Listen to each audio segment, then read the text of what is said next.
Alright, so here we see today's birth chart, today's horoscope. Usually it is shown as, the 1, 2, 3, the bottom part here and the top part here. The top part being the career, and the status and the work and all that kind of stuff. And the bottom more being home communication styles, etc. But that kind of never sit right with me, that it goes downwards like this. I've noticed a correlation between the Bagua, which is fairly similar in way. It's based off the idea of heaven, the sky being upwards and the earth being downwards, and within the earth, I guess you could say it's the wind, it's the waters, heat, etc. So it's a very natural system, and the birth chart's fairly similar. Like naturally, you would have Aries, Taurus, Gemini, Cancer, and here would be summer, here would be winter. So it's the same as this, but for some reason when a birth chart's created, the first house goes downwards.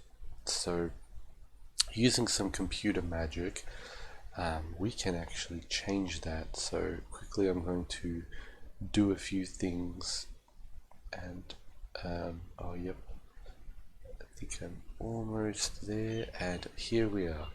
Okay, so I think I did a flip vertical, flip horizontal. I think I did another flip vertical, or I did two horizontals and a vertical. I don't know, something like that. But anyway, you can see that instead of going down, it's like here it goes 1, 2, 3, 4, 5, 6, 7. It's like a here it starts and it just emanates outward. It's very similar to this one. Usually when reading the Bagua, you would traditionally read it from family to wealth to fame to relationships, etc. You can read it all at once and all that. It's blah blah blah, but but usually you read it this way. So anyway, here we have the more or less the family and the wealth quadrants.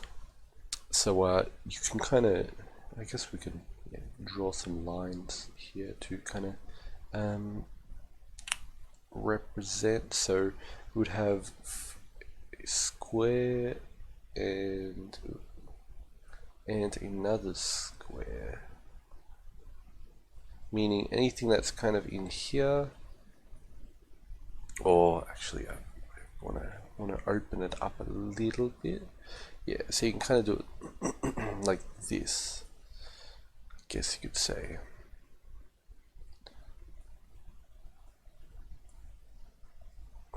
There we go.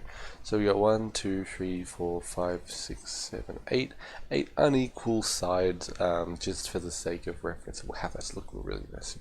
But you should be able to get the idea of how to kind of divide it between here. So we see most of the planets are centered around the career and the wisdom area. Career, life path, of course, being work, job, reputation. This is all kind of your 10th house's reputation, so you can see how it aligns. Benefits, helpful people and travel. The 9th house usually is your travels, and your 8th house can kind of be luck to some extent. That scorpionic energy, that a little bit of a chaotic water. Children, creativity, definitely Libra and Virgo. Children, that I would relate to that. Relationship and love, absolutely, it would be what's it called? I'm trying to remember a regular. So we'd have alright, so we'd have Aries, Taurus would, wealth, opportunity. Gemini to an extent, yep. Fame recognition, Gemini and Cancer, the regular chart will be over here, if you get what I mean. You could kind of relate that to fame and recognition, because it's like recognition is of your household.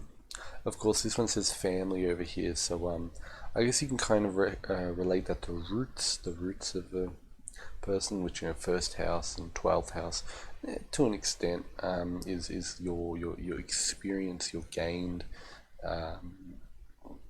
the deepest parts of yourself, and the first is like the emanation or the roots or the unfolding of the person. Skills, knowledge, wisdom, yeah, definitely 11th house, that's more related to career kind of stuff.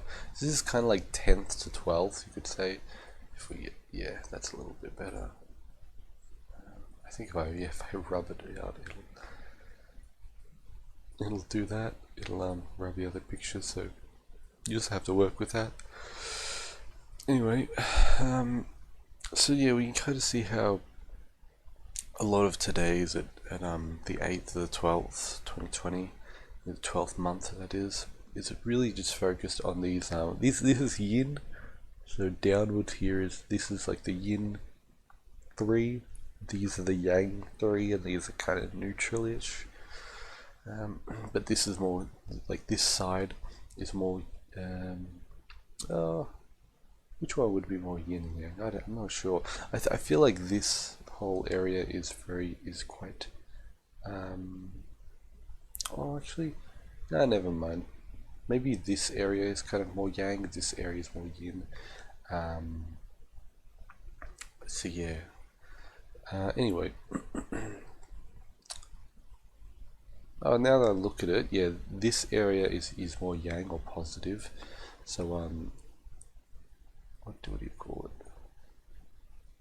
it? Forget about that. Yeah, anyway, so you can do this thing where you kind of reverse and